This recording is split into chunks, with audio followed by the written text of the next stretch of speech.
Hi everyone, welcome to digital GK classes. तो जैसा कि आप सभी को पता है कि बीपीएससी टीआरई 2.0 से रिलेटेड बीपीएससी चेयरमैन सर ने ट्वीट किया है, क्योंकि कई बार ये बोला जा रहा था कि आरक्षण से रिलेटेड कट ऑफ जो है महिलाओं का ज़्यादा क्यों चला जा रहा है।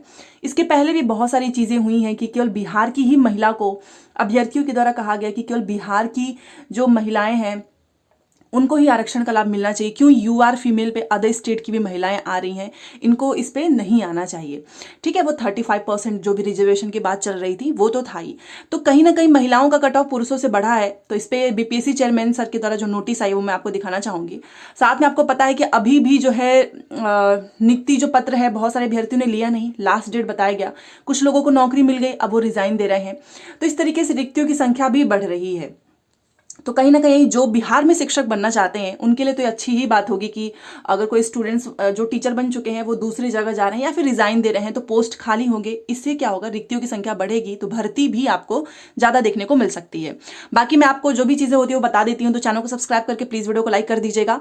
और बीपीएससी टीआरई 3 की तैयारी करना चाहते हैं तो प्रीवियस क्वेश्चन बीपीएससी ने अभी तक जितने भी एग्जाम्स लिए हैं ना 1 to 5, 6 to 8, इसका जीएस वाला पोर्शन जरूर कर लेना। और अगर आपके पास नहीं है तो टेक्स्ट बुक पे अभी सेल चल रहा है, आपको पता ही है। और ये आपका जो 10 साल सिलेक्शन बेमिसाल सेल चल रही है 7 से 9 जनवरी।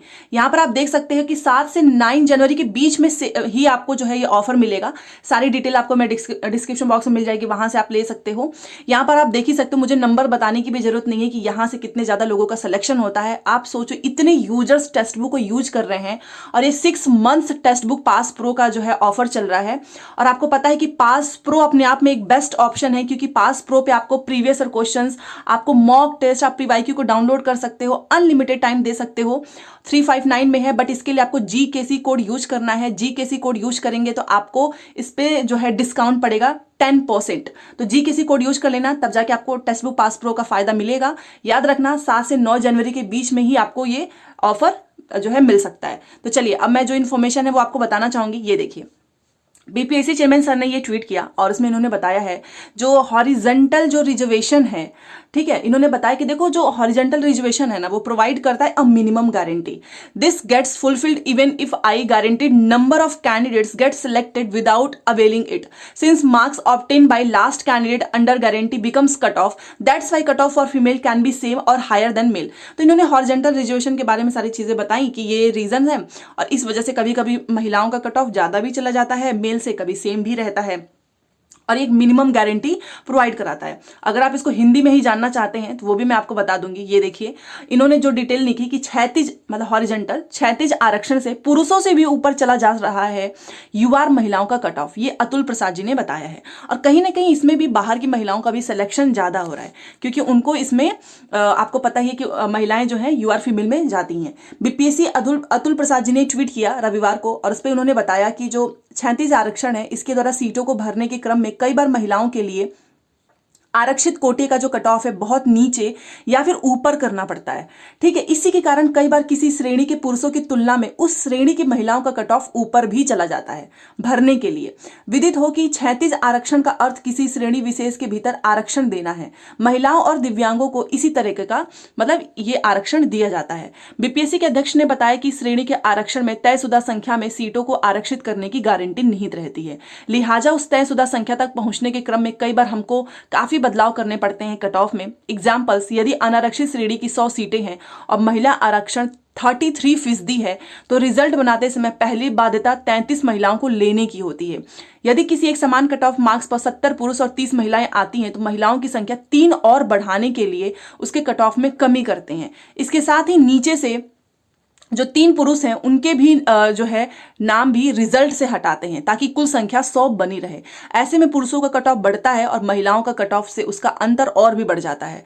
ऐसे भी स्थिति हो सकती है कि शुरुआती 60 रिजल्ट में भी ही 33 महिलाएं शामिल हो जाएं। ऐसे में महिलाओं की 60वीं मेधा सूची पर जो कट ऑफ रहेगा वह निर्धारित हो जाएगा, जबकि पुरुषों का कट ऑफ जो कि 100वीं मेधा सूची रैंक पर हो वह हो भी सकता है यदि अनारक्षित वर्ग में, यहाँ पर नीचे वाली लाइन देखो, यदि अनारक्षित वर्ग में चुना गया अंतिम उम्मीदवार पुरुष हो। ऐसी स्थिति में अनारक्षित महिलाओं का कट ऑफ अनारक्षित पुरुषों से भी अधिक हो जाता है।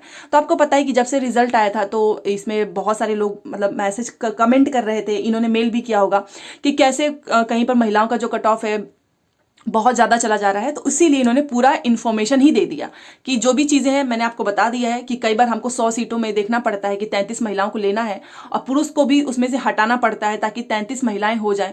इस तरीके में जब हम ये पूरी व्यवस्था बनाते हैं तो कट ऑफ कभी ज़्यादा चला जाता है, कभी कम रहता है।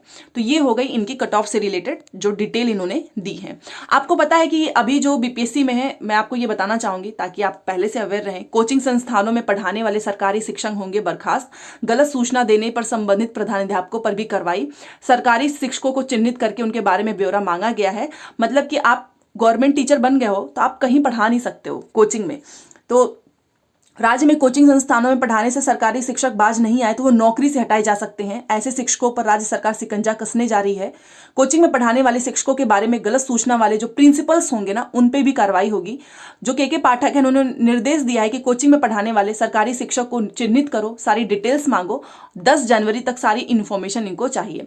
शिक्षा विभाग के निर्देश के मुताबिक सभी जिलों में कोचिंग संस्थानों में पढ़ाने वाले शिक्षकों की जानकारी देने के लिए जिलाधिकारी को कहा गया है। इस मामले में सभी जिला शिक्षा अधिकारी, जिला जो प्रखंड पदाधिकारी हैं, सबको निर्देशित दिया गया है कि हर हाल में पदस्थापित शिक्षकों की उपस्थिति विद्यालयों में सुनिश्चित कराएं। कोचिंग संस्थानों को यह शपथ पत्र देना है कि उनके यहाँ कोई भी सरकारी शिक्षक नहीं पढ़ा रहे हैं। तो कुल मिलाकर इनके द्वारा यह है कि अगर आप शिक्षक बन चुके हैं ना तो आप कोचिंग में नहीं पढ़ा सकते हो, और अगर ऐसा आपने किया तो कार्रवाई होगी। अभी मैंने आपको बोला कि रिक्तियों की संख्या बढ़ रही है क्योंकि आपको पता है कि बहुत सारे टीचर्स तो के पाठक की तारीफ कर रहे हैं, फिर भी ये लोग नौकरी छोड़ रहे हैं। विभाग पर लगाए गए हैं प्रताड़ना के आरोप, बोला आवेदन देख डीईओ हंसे। ठीक है, तो ये इन्होंने बताया है कि कई, और आपको पता है कि बहुत सारी चीज़ें चल रही हैं। अब मैं इसमें आपको एक ओवरऑल बता देती हूँ कि जो लोग भी जैसे कि बीपीएससी से शिक्षक बने हैं, उत्तर प्रदेश के कानपुर के निवासी हैं अनूप तिवारी, उन्होंने शिक्षा विभाग पर शारीरिक और मानसिक प्रताड़ना का आरोप लगाकर इस्तीफा दे दिया है। पहले उन्होंने व्हाट्सएप के माध्यम से स्कूल के प्रिंसिपल्स को त्यागपत्र भेजा, उसके बाद इसकी हार्ड कॉपी किसी शिक्षक के माध्यम से कार्यालय भिजवा दिया। ठीक है, अनूप जो है वो प्राथमिक विद्यालय शामपुर लीलखुटिया में कार्यरत थे और उन्होंने डीपीओ स्थापना देवनारायण पंडित ने बताया कि पहले चरण में जिले में 3760 शिक्षकों की नियुक्ति होनी थी, जिसमें 3503 शिक्षकों ने ही अब तक योगदान दिया। तो आप देख सकते हो कितनी सीटें बढ़ रही हैं। मतलब कि बढ़ने का मतलब कि टीचर जो है नौकरी ही छोड़ रहे हैं। शिक्षक अनूप ने बताया कि सुबह 8 बजे स्कूल के लिए निकलना होता था, सड़क अच्छी नहीं थी, 1 घंटा इंतजार करने के बाद गाड़ी मिलती थी, ठंड के मौसम में लौटने में शाम हो जाती थी, बहुत परेशानी थी। उन्होंने कहा कि इंसान नौकरी परिवार के लिए करता है, जब परिवार से ही दूर रहना पड़े, उनसे मिलने के लिए छुट्टी ना मिले तो ऐसी नौकरी का क्या फायदा। 1 माह की नौकरी के दौरान शारीरिक और मानसिक दोनों तरह से परेशान हो गया था, इसलिए उसने इस्तीफा दिया। उसने आरोप लगाया कि डीओ भी आवेदन देकर हंस रहे थे। अनूप ने कहा कि इसमें कोई शक नहीं कि पाठक सर शिक्षा व्यवस्था के बदलाव के लिए बेहतरीन प्रयास कर रहे हैं, लेकिन अगर टीचर ही खुश नहीं तो इस व्यवस्था का कोई मोल नहीं।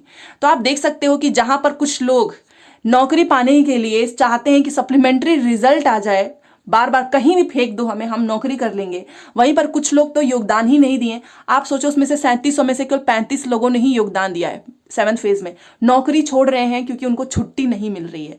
तो वही बात हो गई, किसी को नौकरी की बहुत ज़्यादा नीड है, वो कहीं भी रह सकते हैं, अकेले ही रह सकते हैं, और कुछ लोग मानसिक, और आपको पता ही है कि इतना टाइम बाउंडेशन कर दिया है, इसकी वजह से भी परेशान है। हाँ, ये है कि रिक्तियां जैसे जैसे खाली होंगी तो आपको टीआरई 3 में बेसिकली मैं ये बोलना चाहूंगी कि 1 to 5 की बहुत भर्ती आने वाली है, तो अभी से लग जाओ। ठीक है, सीटें सब उसी में जाएंगी। तो चलिए मिलते हैं नेक्स्ट क्लास में। Thanks for watching.